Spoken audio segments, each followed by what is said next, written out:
Tonight, the facts are clear. The National Weather Service was fully staffed, and then some. But that has not stopped top Democrats from perpetuating this anti-Trump smear. Watch.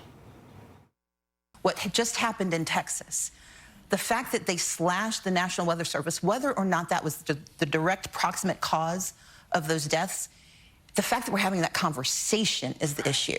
The fact that we aren't sure is the problem. And so we need to hold to what we deserve. We should not be dissuaded, especially as Black women, as women of color, as people of color. We should not be convinced that we don't have power. They are mad at us for a reason. There are enough of us that we can change the outcome of elections, but also change the outcome of power. Terrible. And even today, Eric Swalwell was still shamelessly politicizing this tragedy.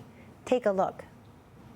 I do think as lawmakers, we have a responsibility, though, to look at, did cuts affect the ability for folks on the ground and at the camp to have an earlier, better warning? But this is really going to, should we just attack government for government's sake? And for the last 6 months, we've seen an effort to undermine the hard work of government workers, whether it's air traffic controllers who keep planes from colliding in the air, or FEMA first responders who go into the harshest hit places in America. Here now with a reaction, Texas Congressman Wesley Hunt, Fox News contributor Hugh Hewitt, and New Hampshire Senate candidate Scott Brown. Gentlemen, thank you for joining me tonight. You served as a senator already, Scott Brown. You're trying to get back there in New Hampshire now. You've been an ambassador. You have faced these natural disasters, these tragedies before. What is your advice to people across the aisle, Democrats? Well, yes, we had the White Island volcano tragedy in New Zealand, the Christchurch massacre, of course. But listen, Stacey Abrams is a liar and misrepresenting the facts. And her rhetoric, like other people on the left and Democrats, respectfully, is going to lead to somebody getting killed. If you remember, it's almost a year ago that President Trump was almost assassinated, and people lost their lives in Butler. And here we are, the rhetoric is continuing and continuing. You saw what happened in Texas, an ambush for some of our ICE personnel. It's completely unacceptable, and people are going to die. And I'll tell you what, it's not right, and they have to stop, because you see the Trump derangement syndrome. We've already talked about it. They're about to elect a communist mayor in New York City. I mean, it just goes on and on and on, and it's completely upside down. And respectfully, Kellyanne, that's why I'm running, because not only Chris Pappas, but every other Democrat. Have you heard anybody, like you asked Senator Britt, have you asked anybody on the Democratic side to help and join President Trump? Have they said anything positive? I haven't heard it. No, it's terrible. And Hugh, last time we joined each other on this show, you were willing to call Zohran Mamdani an anti-Semite because you studied his record. Are you willing to call Stacey Abrams and Eric Swalwell and the rest of these clowns liars? Their facts are not on their side when it comes to the cuts and the National Weather Service and whose fault this was. It was a terrible tragedy. Are they lying? That's an easy call to make. Yes, they are. I could not actually believe the Stacey Abrams clip. I went back and watched the entire 10-minute interview she did on the Jimmy Kimmel show. There was a guest host, I believe his name is Anthony Anderson, and she spent 10 minutes with Pablum. She's not dumb. She went to Yale Law School. She knows what proximate cause is. She wedged this attack on the National Weather Service into a book tour promotion. It's despicable. It's below despicable. She hit the floor and she fell off of it. There is the occasion when a government response to a natural disaster falls short. East Palestine, Ohio, for example, or western North Carolina 2 years ago after the floods there. Governments can flub it when they don't respond correctly. But the occurrence of a natural disaster is, by definition, a natural disaster. I talked to Chip Roy on my program today, the congressman who represents the 21st District. His heart is broken. He's down there on the ground. His first ask was for people to help the Salvation Army or the Community Fund. And his second ask, from the middle of the zone where the grieving is most intense, was please don't politicize this.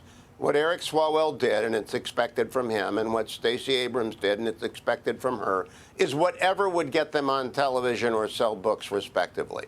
It's despicable. It's got to end. I don't think it's going to anytime soon. But the more that we call out despicable conduct is just that, the better off we are.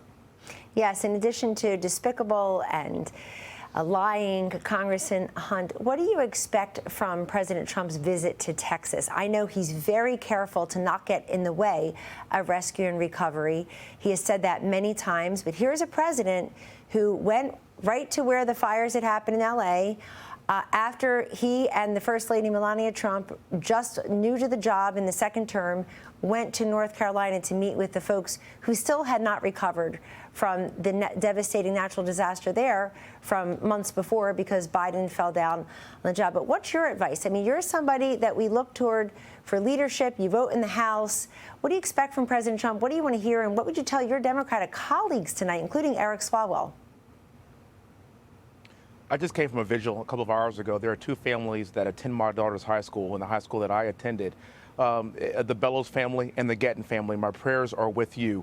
My heart is with you, and we mourn your loss. We mourn the loss of everyone that lost one of their babies in this tragic natural disaster. That's exactly what it is. This has absolutely nothing to do with politics. It has nothing to do with political party. And what we're going to see from President Trump is the exact opposite that we saw from the ridiculousness of Stacey Abrams. We're going to see compassion. We're going to see him meeting with families. We're going to see him figure out ways to help to the best of his ability. And by the way, he has already bent over backwards to help in every way by lending all aid possible from the federal government to rectify this issue to the best of our abilities. My heart goes out to those first responders that are risking their lives every single day to recover these bodies so that we can have some closure. The families here in Texas are hurting. We are hurting. This is not about politics, and Democrats are literally showing their hand as we speak. I do not want to hear them lecture me on decency when they cannot sit down and pray for the people of Texas and pray for those that lost their loved ones.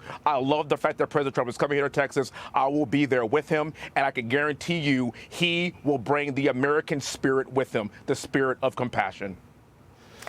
Gentlemen, in the time we have left, I'll go in the same order. Ambassador Senator Brown, when you think about your race and people say, well, it's always the economy or it's immigration, what do you think about these cultural issues? What do you think about just this sort of attitude and posture, the hysteria, the lack of compassion of the Democratic Party? Can you actually knit that into what you're doing as a candidate on the campaign? Does it matter enough to people?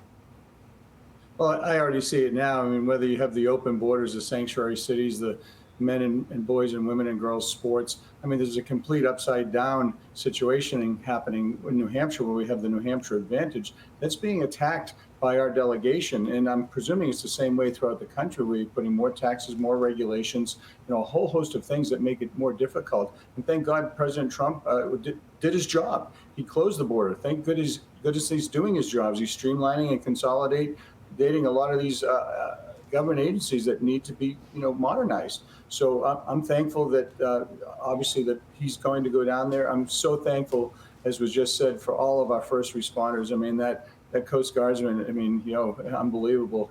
God bless him. He should get the Medal of Honor, quite frankly. Hugh, is there a single Democratic guest you've had on recently or you can think of who would actually stand in the breach and distinguish himself or herself from the party right now in this? I would hope Chris Coons would. I think Chris is a wonderful man. Scott served with him. I'm sure that he would agree with me. He's a wonderful man. I haven't heard him yet, but I'm sure there are other Democrats who are as embarrassed by Eric Swalwell and Stacey Abrams as we four are, because that's the low end of the party. There are some people in the party that are decent. I think Chris would be one of them. Let's hear from him, though. I hope so. And Congressman Hunt, if some of your Democratic colleagues called you and said, hey, I'd like to come, because we're all mourning and tragedy binds us all, would they be welcomed? Would you want to see them there? And can you think of any actually approaching you thusly? I would love to see them there, and I would welcome them with open arms. And I also want to say one more thing about Stacey Abrams' ridiculous comments. I've been black too my entire life. And when this incident happened, the last thing I thought about was the color of someone's skin. I thought about these American babies that lost their lives. And so she should be ashamed of herself. We must condemn it. And I welcome any Democrat that will join us on Friday to mourn the loss of the lives of these babies. Let's see if they show up and they put up instead of just speaking up. Gentlemen, thank you very much. Hey, Sean Hannity here. Hey, click here to subscribe to Fox News YouTube page and catch our hottest interviews and most compelling analysis. You will not get it anywhere else.